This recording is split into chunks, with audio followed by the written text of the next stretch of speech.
typically I start out with some context, like share the path that led you to blah, blah, blah. But, being in a family owned and operated business, I guess what I would ask you is, um, what aspects of the industry did you fall in love with? Well, I'm a restaurant brat, grew up around Yes, ma'am. restaurants, and the whole thing was kind of nuts and fun from the get go. So it was always the energy of it, and the people and the food. And if I wanted to see my mom, I probably had to go to a restaurant. So I just I've had a I've loved it the whole time. I did not plan on going into it. I was discouraged, and actually went off and college away, and then Yep. MBA, and worked for other people. So that was good to have done to make sure. So maybe I don't know any better. I don't know. Well, I would ask, it's, especially people that grow up in a family business of this nature, um, you see both sides. Everybody that walks into a restaurant, especially a restaurant like Commander's Palace, right? Everybody thinks, I would love to own this thing. How Yeah, fun would that be? right. Right. Until they're plunging a toilet at 4 o'clock in the morning. Um, it's like you saw both sides. And so, and you had optionality, right? Because you had escaped. Um, what drew you back in? What value did you think you could offer to the industry, to the organization, that brought new meaning to your life? Well, I find business fascinating. And my mother was a gal named Ella Brennan. And I had, when I was off doing real estate syndication for a company actually out of California, but living in Texas. And then one day I got a phone call from my Aunt Dottie, who said, "Hey, your mom's going to have surgery tomorrow." I went, "Oh, okay." So on the drive home, I just said, "Okay, dum dum, what are you doing?" She's, the best business mentor you could ask for, and best friend. Go home and work with her. And so I'm sure at the time we all thought she's going to die or something. And 35 years later, she was still telling me what to do, which was awesome. In my case, it was awesome. So that's what happened. I just was We shared a fascination with business and creating things and motivating and leading people. And so I do not know what other girls talk to their mother about, but we talk about food and business. And it was a blast. Uh, I mean, to the very end, her mind was always there. And it was just a ball. And now I've got a niece working with me and these amazing young folks working with me that, I mean, I'm having fun doing the same with them. So it's exciting. you know, Growing up a man, you don't spend a lot of time thinking about gender, especially a man that grew up in this industry. You just don't think about it. Then I had a 7-year-old daughter, and everything changes. You begin thinking about gender a lot, and you begin thinking about the industry that you spent your entire life in. And would you want your daughter to go into it? And what would it be like if she was in it? And all of these things. You didn't generationally, you didn't grow up in an ideal time to be a female restaurateur. And your mother most certainly did not. Especially, people say, "Oh, you're from the South." And I'm like, "I'm from the deep South." It's different. It just is. And growing up in the deep South and being in a male dominated industry and yet having a dominant brand and dominant brands throughout. What did you learn from your mother as it relates to leadership? Well, when I talk with young people, including my chef, Meg, who has a daughter, I say, when I remember first grade and they go around the room and they say, "What does your father do for a living?" Now, my father did political public relations. And frankly, at 7 years old, I didn't know what any one of those words meant. I said, "But my mom is a restaurateur." And so I ended up with a great relationship. Some of my friends had great relationships with their moms, some didn't. I mean, it was the original quality versus quantity time thing. And I mean, I, you know, I don't know any different, but I also know, you're referring to a time in the world and the industry, and we've been reading some aggravating things about some folks we had respected in our industry of Yes, late, man. and in lots of other industries too. Um, And this was no utopia here, but I do think something about my mother's presence um, discouraged an awful lot of that. And I don't think the certainly not, a lot of things didn't happen to her just because of who she was. And I got lucky in that way too. I mean, the only, people who ever, did anything in my direction got a look that they understood quickly. That ain't gonna fly, So I don't know if I was lucky to inherit that mindset and sort of way. And we just made it clear we're not putting up with that. I mean, mom, from the beginning was like, there's no yelling. We don't yell. You can be intense, and we're both very intense. And you can, really fuss about things, and but you do not yell at people. You do not berate people. So we stopped all that nonsense a long, long time ago. So it's just what I knew. I do remember sort of studying it and trying to make sure. I can remember one night there was somebody in the restaurant that I really wanted to meet. And, I went and said hello, and that was kind of it, blah, blah. I look up 10 minutes later, mom's sitting at the table. I'm like, how the hell did she do that? And so I said to her, how the hell did you do that? She goes, what? I said, sit down. I'm like, did they ask you? She said, no. I just said, mind if I pull up a chair? And let me tell you, those people were very happy that she pulled up a chair. Of course. And I was like, oh, that's how you do that. Anyway, you know what I mean? Just every little thing. I was lucky enough to be able to learn from her. I get it that I'm lucky and she was unusual. I only have 50 minutes with you, which is just not a lot of time. And there's so much I want to ask you about. You look at the restaurant started in 1893, right? I wasn't at the opening. Same. But you look at how the industry has changed. You look at how the world has changed. You look at how New Orleans has changed in this time. And, the restaurant is still, and I was in relatively recently. I was in a few months ago. And supposed to say hello. That's not nice for a Southern boy. We weren't as close as we are as of now. Okay. And I didn't want to disturb you. But did you have a good time? I did. I had an excellent time. Did we make you feel welcome? You did. You did Good. Make me feel welcome. And here's what was the same, and here was what I thought was different. After having been in many times, I felt like the experience was the same, like it was the same caliber experience. All of the steps were there. What I felt different this time was there was a warmth to the service that I had never experienced before, in the way that it felt deeply personal in a way that it hadn't before. And it marks, I think, and you don't see it in a ton of restaurants, but there is this cultural transition where it goes from being steps of service to milestones in an experience. And it's that Danny Meyer thing. It didn't feel like it was being done to me. It felt like it was being done for me. And it's just amazing to see that a brand that is more than 100 years old is still improving, is still evolving. Well, that's what it's all about. I hate to think you didn't feel that before, because that's not a new thing that we're trying to have people feel. And I thought, in the last 10 years, all you hear about is people talking about, all we want is experiences. And I think we have sort of understood that and been in on that like a really long time. For sure. Because you can go to dinner, as I think you're sort of alluding to, and have a perfectly correct technical meal and have zero warmth or zero connection. And we have a lot of things we talk about around here. We talk about, we do want you to come in on this bubble.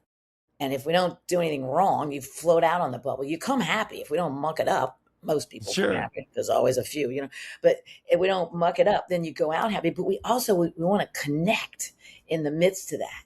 We need an absence of negatives and all that, but then we want things to happen. So if you want to just go have dinner, and that's fine. And we're here for you to do that. And we should read that and let you do it. But say you come for jazz brunch. I mean, that's an experience. It The is. band's going to move around the room. I think most people that would have created jazz brunch in New Orleans would have had a stage, and you're supposed to watch the musicians and you're supposed to be quiet while they play. That is not what's happening here. Agreed. The musicians are wandering about and they're there and then they're not, and which works because you can be with the people you're with, but then all of a sudden they're blowing a horn in your ear and you're singing your favorite song or you're up doing a second line. I mean, that is an experience. And then you're going to get these big, huge, plump eggs in our latest egg dish, which I didn't think we could improve on egg sardine, but we did. And so, and then at lunch, it's kind of crazy, everybody's having a good time. And, dinner can be a little bit more elegant. You might be having the tasting menu with exciting things going on, and you might be at the chef's table or in the wine table in the wine cellar. So we're trying to create an experience, and we have some systems for trying to do what you felt. I'll tell you one of them. We have a thing that we call the wow sheet. So when you come in, every table has their little table number on a clipboard. I love a clipboard. Just love a clipboard. Anyway, the clipboard is in the back area of each room, and it's got your little table number. And then there's 18 to 20 little things that you could say. One might mean that one of us gave you a tour to the wine cellar. One might mean that you were lucky enough to have my cousin Lally come visit and, I don't know, sign your book or something. But there's all these little things that we can do for you that are experiential. I mean, some of them involve money, but most of them don't. You know what I mean? Right. If you want to have Cafe Pierre, which you can't get at any other restaurant in America, that's a wow.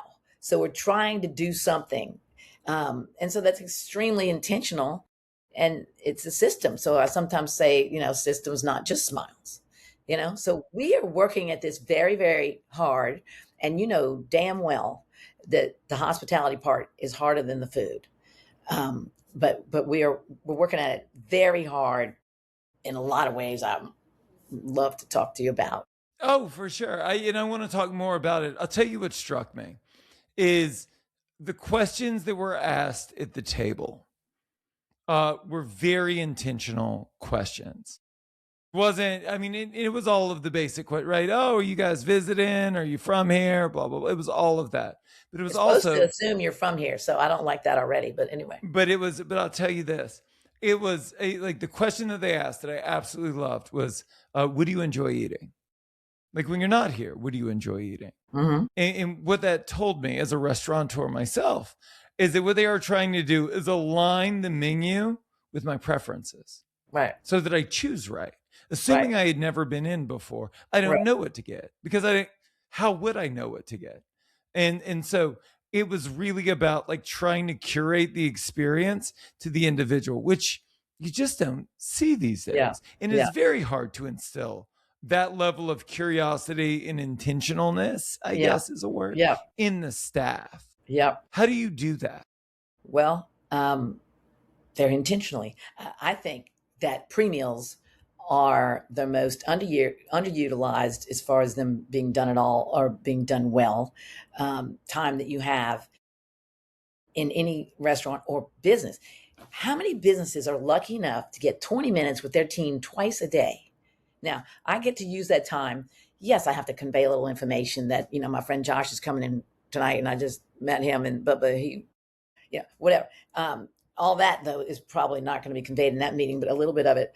And the stuff you have to convey, you're working over here, you're switching with that one, whatever. But then we get into training and we take an element of service or hospitality and something when there's new dishes, which is pretty much every other day, we got to tell you about that. But we are going to train and we are going to have you talk to us about the dish. If Meg's doing her new crab gin fizz tonight, we're going to tell you about it and you're going to tell us back. But those pre-meals where we motivate you and talk about, well, how would you ask this guest about this? We call it presumption of localness because we just assume you're from here, and so that should go that way.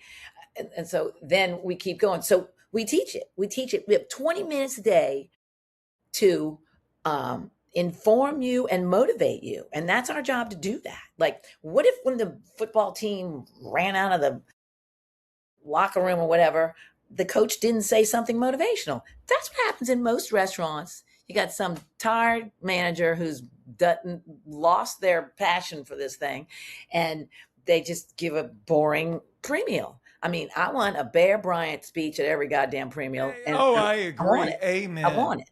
And so we push for that, and it helps a lot. We're teaching and we're motivating. So that's a big one. But then there's lots of other training. We do this thing called Aqua Blue U, where you can come and get trained in this or that or the other thing. We'll also teach you, the financial part if you're buying your first house, blah, blah, blah. So it's different types of things, most related to the industry and management and leadership and food and wine and cocktails, all of which we're very serious about. So we're serious about training and we put the effort in. But God dang it, use those pre-meals twice a day. They're magic. Let's talk about community activism for a minute. I came up in a generation, so you definitely did as well, where like you don't have opinions. That is not the role of the restaurateur. You walk in and you say, I'm a Republican. I say, that's my favorite party. Yeah. Right? You come in and you say you're a Democrat. I'm like, that's my favorite party. Yeah. Nobody wants to know the opinions of a restaurateur. They just want to know that the restaurateur agrees. We are here to serve, not to speak. Uh-huh. And I see you, and I see the way you advocate for the community. I see the way that you advocate for the nonprofits that you espouse. I see how active you were in the development of the airport. I mean, you're in it. Like you are all the way in it. And it seems like it's good for business, but I don't even think that influences your decision-making process. Can you talk to me about how you see your role in the community? It's so interesting you brought this up because, like just one day somebody changed the script and didn't give it to me, particularly all this activism in the last bunch of years. And I struggled with that. I am very opinionated. I support the things I support. If you know I support it, then you know where I land. But when you come in my restaurant, to me, it's almost sacred. It's about you, not me. Yeah. And I don't think you should walk in thinking about Lally or I or chef's politics. I just don't think that's what you're coming for. We truly think of ourselves as an oasis and that the world is this crazy carousel going around and we want you to step off for a moment and we're going to pamper you. I happened to be gay when something was going on and some of the young team around here said, oh, T, can we put a big banner out front? I'm like, no. And they're like, why? I'm like, well, I do supportive things. I shared the HRC thing. I give all this money. I've, wrote an article about all of it for Food and Wine, whatever. If you want to know that about me, you can go find that out. That is not why you're coming to Commander's Palace. Do you know what I'm saying? And so Yeah. that's just been my thing. I want to protect, it's about you, not me. And so that's another form of hospitality, in my opinion. Now, I will tell you, I do have strong politics, and my mother was still alive, and a certain president that was not my favorite was coming, and I was, moaning a bit or whatever. And as I was walking out the door after our concert, oh, Mom, I got to go over there. I'm supposed to be there by whenever because Lally and I are supposed to meet the president, And she said, T. I turned around and I said, yes, ma'am. And she said, be nice to the president.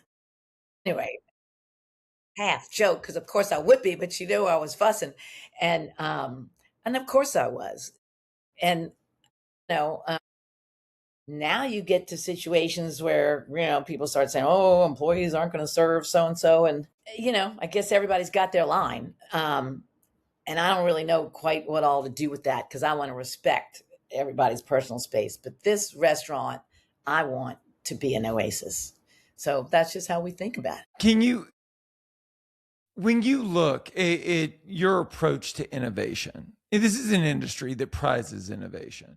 I would argue that our patrons prize consistency over innovation, that nobody wants new and different. They just want to feel new and different about the things they already love.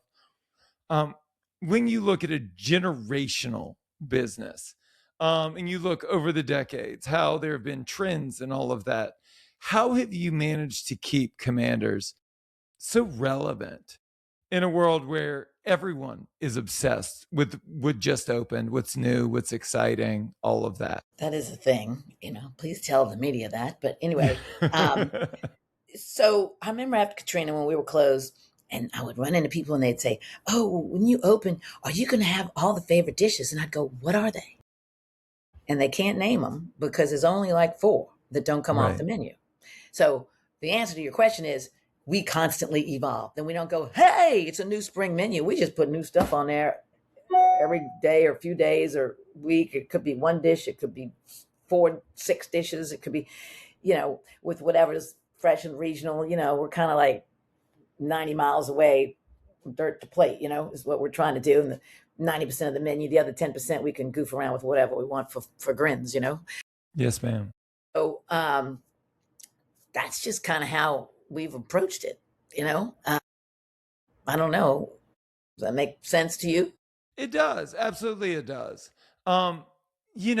Marketing. I mean, this place, I mean, it doesn't predate newspapers, but it certainly predates the internet.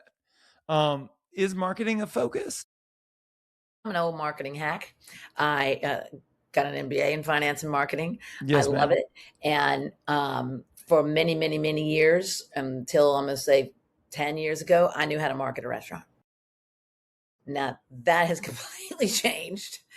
And my formula that I had figured out, this much PR and this much advertising, I believed in advertising, I really did. And I never stopped. But we do less of it now because of the insane social media thing. So when the young people said to us, "You have to do this," I said, "I don't even have a Facebook account," which, by the way, I still don't. They're like, "No, you have to do this." And we're like, we don't want to, and we're not, anyway, put it off as long as we could. Then finally we started doing the social media, which I'm trying, I'm lucky to have a great team here that is not just T and Chef. It's T, Lally, Meg, Dan, the wine guy, Leela, who's really running everything. And we get to involve lots of other people. So, and I want it more and more of that. So marketing to me is really interesting. And I know you talk a lot about how to measure it. Now with some of these things, you can measure a little more than we used to be able to, Yes, ma'am. And my young marketing team, Michael and Emily, I won't tell you the last names so you won't steal them. They tell me, "Oh, we got this much on this and this." And they're very competitive and they're very excited about all that. It is interesting. I will say to you, I don't understand why T and Lally throwing an aqua blue football during Super Bowl weekend is good for business at Commanders, but apparently it is. You know what I'm saying? I don't understand this stuff. So I totally get it. I'm like, and everybody says it makes you more personable. I'm like, we weren't personable before, but whatever. Right.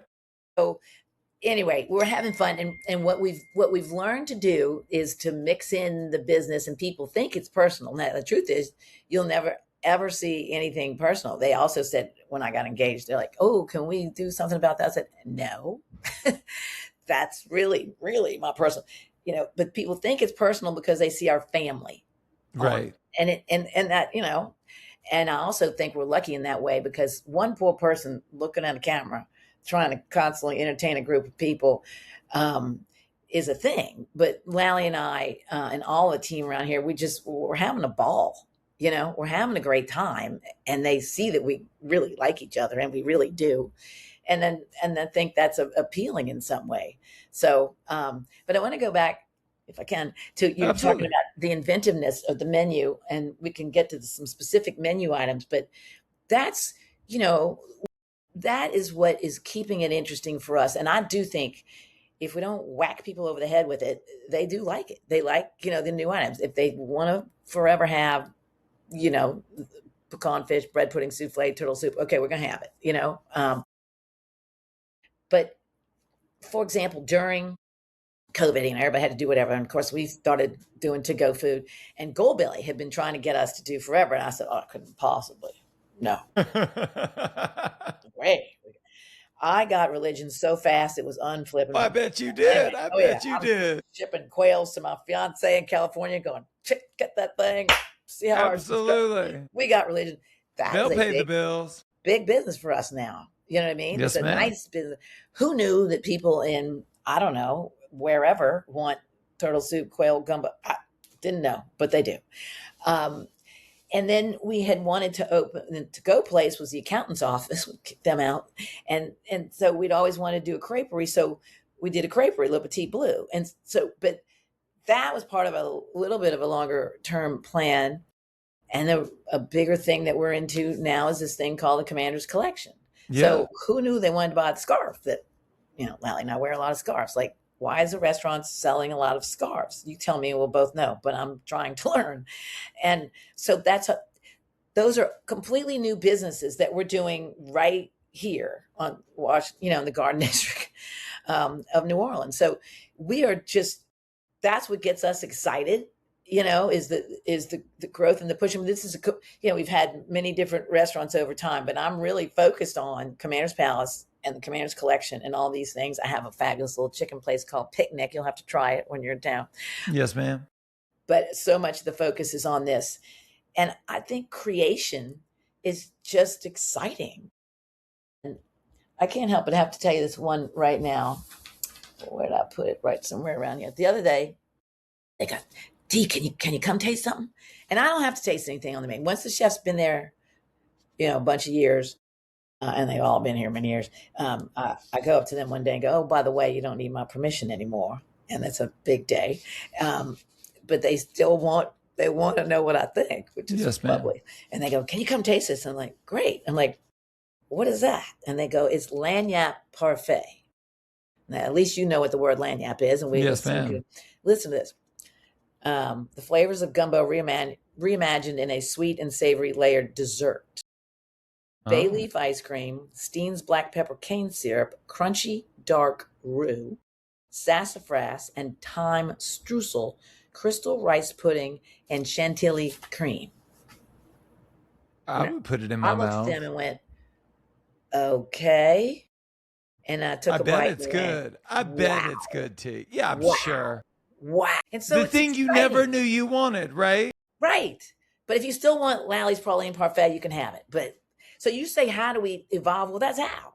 We keep a balance of a few things to keep you comfortable, but we're pushing it. I mean, we have, the third chef's table anybody ever had. We have, one of the longest tasting menus. But I'm going to tell you something else. As long as I'm alive, we're always going to have what we call our packages. You can get lunch at this restaurant, 2 courses for, I think it's, 26 and not, whatever. And then you can get dinner packages like 30, 42, 50 for 3 courses. Yeah. 3 courses for dinner.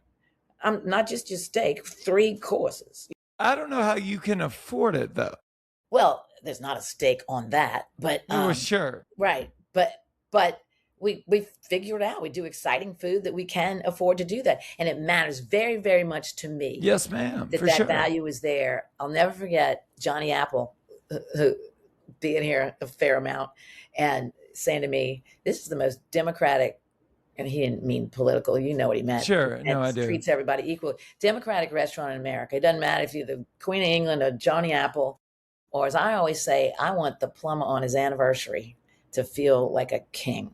Mm-hmm. And then the plumber started making more than me after Katrina, so I had to change my example. Anyway, so we just have these values that we hold strong to and that we push. And in that process, as our team grows, it's the most thrilling thing in the world. Do those values influence growth? And the reason I ask is you've been in market so long with like this pervasive reputation for so long that Commander's Palace isn't a restaurant, it's a brand. And so it makes sense to me that people would want to wear a scarf, right? That they would want Commander's Palace branded china, right? That they would want the things that are attached to it. That if you opened a cafe, that they would go there because you're not a restaurant, you're an arbiter of taste. You're this independent brand. And I mean it sincerely. And I wonder how that influences and your values influence your approach to growth. Because like in 2026, there's no doubt in my mind, T, that like at some point, some like private equity shark reached out to you and was like, we're going to give you all of this money and we're going to blow these up across the country, you know? There's been a couple of those over the years, but I, to me, it's all intermingled. I mean, if you had to say one word that Commanders stood for, what would you say? For me, Yeah, oh, I think it's service. I think it is service. I believe that service at the highest levels is a yeah, form of art. yeah. Well, you're a man after my heart. Um, that you just made my day. However, comma, I'll tell you, it might be celebrate. Oh, I agree. If I I was to think, go there, I would use the word revelry. yeah, right. So we call it sort of, raucous, rollicking Yeah, I Louisiana agree for charm, sure. and so, um, like one of my favorite restaurants in the world is Le Bernardin. This ain't Le Bernardin. Yeah, you know, I mean, we're not trying. They're trying to be what they're trying to be, and we're trying to be what sure.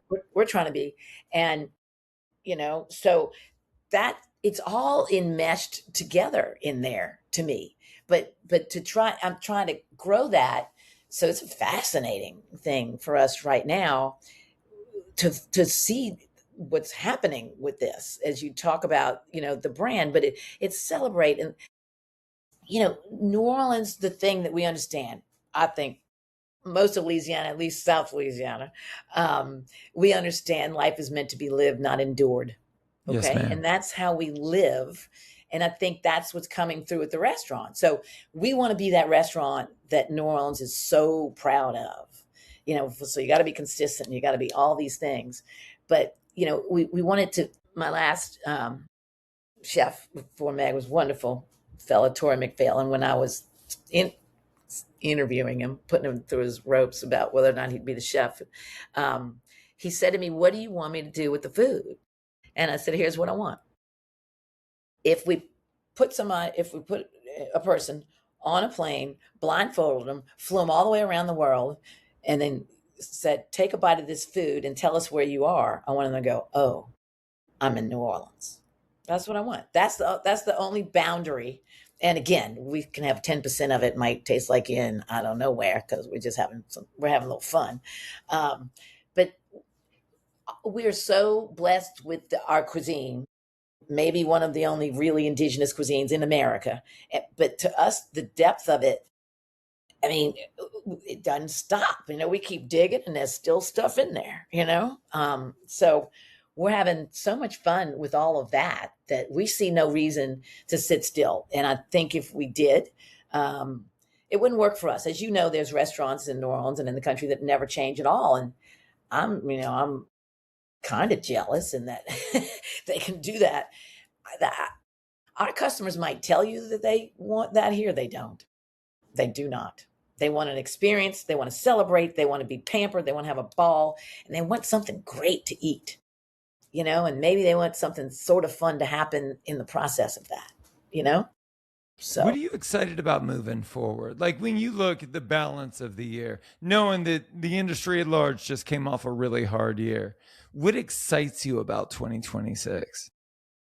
where we're going with the team, and I also say about this city that it feels like a family member to me, and a family member, you might want to kill them sometimes, but you do anything for them. So I feel like that about New Orleans, and I'm very happy that we have a new mayor. Is where I'm going with that. So there's a positive spirit around here that I'm thrilled about with the new mayor, and I just feel that in the city, and like Pepper trying to grow his business. My dear relative that I know, and there's a exciting thing happening in town, and there's an exciting thing happening here. I mean, my team has big dreams, and it's really fun for me to work with them, because this is what I tell them. I'm like, we're going up a hill. I will run next to you or behind you. I will not drag you up the hill. So we just are working towards. We have ambitious goals. We believe in ambitious dissatisfaction. We also believe you're only as good as the last meal you serve. So we got to take care of all that nonstop. So it doesn't change the growing of people. I mean, I just talked to a young sous chef today. He's going to go on a trip to New York with us. And I was standing there with chef. I'm like, well, Brett, where do you want to eat? And he looked, he's like, I'm like, well, you make a suggestion. Come on, we'll probably go wherever you want to go. And he looked at me, oh, I'll get back to you, Miss T. Do you not think that's a blast for me? I mean, For it's sure. just so much fun. And, he's a great young man. Can I tell you a side story? Do you I care? wish you would. It's so not the same young man. One day, he's like all over the place, and I'm like, you know, try to just rein it in a little bit. And you need to be a little bit more like Cary Grant. Just not way out, just a little bit. And he's like 3 months later, he goes, Miss T, I looked up who Cary Grant was. Like, okay, I have to update my examples. Oh Anyway, my God, T. Yes. Oh, it's so, I mean, I want you to understand, like, I came into this industry at 17, and like the thing that never changed over the years was the age of the people I worked alongside, right? But I just kept getting older over the years. right, And I would come home and I would tell my wife, and I would be like, so this is what the kids are saying now. yeah, Like, right, this is the thing. And she'd be like, we can't say that. I'm like, no, it's a thing. yeah, She's like, I don't even know how to use that in a sentence. I'm like, but the right, kids are saying it. We have to right, say it. right. Oh, they keep me young, and it's just exciting. But yeah, we're growing the Commander's Collection, and the restaurant. We got goals. Big time, and I think Meg's an exciting young chef. I'm taking she and Leila Lambert, who run things around here, to San Sebastian this weekend, Are and you really? so that's just the foodie chasing food. So we're having a ball. It's been tough. Were you in business during this COVID thing? Because that was no fun. I sold at the top of the pandemic. I closed escrow in May of 2020. Wow, wow, it was no fun, right? No, ma'am, especially not there. That that that was the hardest time in my career. Because you just didn't know. I mean, Katrina, somehow we knew somehow that we would get it done and get back Sure. going. But that was no fun. So we're kind of blowing and going a little bit and having a ball. That has to give you amazing perspective, right? Like, it's because during the bad months, right, during the slow seasons, you can look back on COVID and be like, well, we'll be just fine. I'm sure it offers a lot of perspective. Did it change the way you set goals though? I don't know about that. It was so much uncertainty, so we had to set very short-term goals then. And we have an idea from a group I'm involved with around here, called Trust Your Crazy Ideas. So that's why they're willing to come to me with gumbo parfait, whatever. Yeah. And they've got other crazy ideas and stuff we want to do. And so that creating that culture of, the great ideas can come from anywhere. And so during COVID, they're like, hey, so the other thing we did during COVID, they're like, why don't we do these wine and cheese Zooms, with all our, we have this huge wine cellar. It's amazing. We're totally into it. And the first one we did, Dan, the wine guy, in the email says, well, of course, we'll start with France, and every Wednesday we'll do a different country. So Danya Beret. Well, New Orleanians took that to mean full-on costume contest. Okay, so there's no doubt in my mind. No doubt in my mind. Oh, they're all dressed up, and for sure, camera on them. They're having a ball. We have to taste the wine before, so we know what the hell it is. Dan's got like they all seem to be so attractive. I don't know what was up with that, but all these winemakers, and it's like 1 a.m. or 3 a.m. in France and Italy and they're on there and they're tasting the wine with us. These things got up to 1,000 people on these Zooms, and they were paying us, and we were, they let us do different things with alcohol for a minute. Sure. So we're shipping wine and we're shipping cheese. So, but Lally and I had to taste the wine before, and then we had to taste the wine on the show and talk about it. So that meant that we did this 48 Wednesdays in a row, and that meant T and Lally were hammered 48 Wednesdays. Yeah, for sure. During COVID. But that was a creative idea. It made some money that, kept us going a little bit, but it was a thing. When you look at all of the success that this brand has experienced with you at the helm, with your mother at the helm, do you spend a lot of time in introspection? The reason I ask is I think that when things are going terribly, I think it's really easy to like turn your eyes to the sky and be like, why, God, why? But when things are going well, do you look at those moments throughout your career, and have you looked back and said, well, this is why? And if I do more of this, I'll get more of that result. Yeah. I mean, we never believe our own press, and I recommend you don't. We have healthy paranoia, we wonder, God, we're already planning now for summer because summer's rotten around here. Sure. So we're always trying to figure out what we can do better. And that's that constant reinvention thing. And so, yeah, we don't sit around. I do think you need to take a minute when something good happens, somebody gets an award or somebody has a baby or whatever good thing it is, business or you got to stop for a minute and ring the bells and whistles and enjoy for a moment, but then you get right back at it, revel in that too much, the travel as reward, you can drag that out a little longer and it's really, really fun. But no, there's a ton of introspection. And what do we do? Right. I have this wonderful board member that I named Tasso Henneken after, and dear friend and mentor to me. And he always, he's like, we did really great this period, but he always says, why? Yeah. Why he's so busy? Why, we want to learn that as well as why aren't we, in July, so we do try to examine things as much as we can. I'll tell you this, so you'll know and come home to see. This past few weekends was unbelievable what's happened to New Orleans with the New Orleans Book Festival, started by Walter Isaacson and Cheryl Landry. People, it has shot up to be one of the top book festivals, which just means it's people who've written books, but then it's people speaking on every subject you can imagine. There's everybody from General Petraeus to, some of the wonderful New York Times writers and just every author you can think of. I mean, twice I was walking to the book fest. I'm like, yeah, that's Carl Bernstein walking next to me. Anyway. My goodness. It's unbelievable, That's crazy. I had no idea. It's thrilling and it's a great time of year. And so we're like, all right, we're going to be a little more ready for that. Because even in Le Petit Bleu, the little creperie, we were like blown out the water. I'm sure. I would assume that would draw a crowd. I had no idea. I'm going to be there next year. You have got to put that on your list. Great. I will. That sounds amazing. It's free.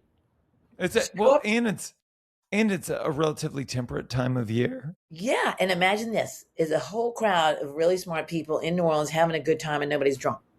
Is it right? I was going to say everybody's still trying to get over their Mardi Gras hangover. Yeah. They do go out to dinner. I'm here to tell you. That's very interesting that it falls directly in between Mardi Gras and St. Patrick's Day. Yeah. It was kind of the same weekend. The St. Patty's stuff was going on as wild. My goodness. Yeah, good stuff. Let me ask you one last question. What should we steal from you? Like, what are the tactics, the tools, and the strategies that you took from others that you internalized that have served you well throughout your life and your career? I think if you can make this business a lifestyle and not career, do you know what I mean? If you can. If you cannot fight it, it can be one of the most wonderful ways to make a living. My mother always said, if you have to work, it's a good way to make a living. Anyway, but, it's a weird thing right now. I don't usually say this out loud, but I probably don't have to work anymore. Yeah. And I can't imagine not. Now I want to do more of what I want to do and less of what I don't want to do. And I want the things I do to be even better, but, I have to say this last thing. I am on a mission to make hospitality better in the world. So I started a school with my cousins, George Brower, Dickie Brennan, Carol Markowitz, the Chase family, and it's called New Orleans Culinary and Hospitality Institute, okay? Because I believe that it is New Orleans' secret power is hospitality. We're not perfect at it. We're just better naturally than most other places in America.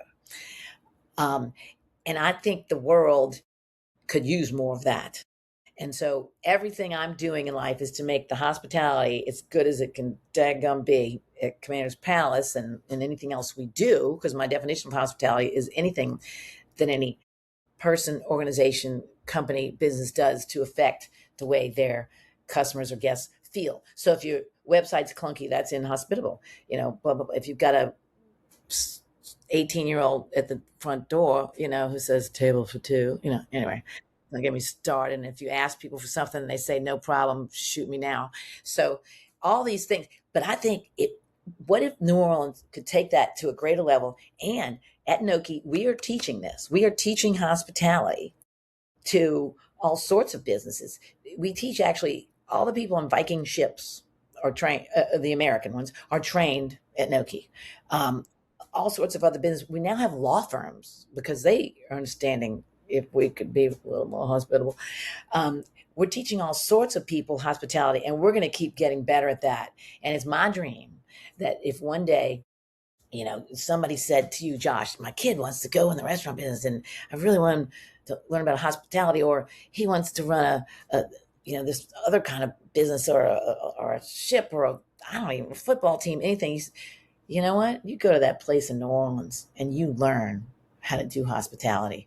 And I think we can change the world just a little bit. And on some nights at Commander's Palace, when we do everything right, and any great restaurant, and you know it, when you do everything just right, we're in the business of creating dining memories, and we change the world just a little bit sometimes. T, I love that. T, do we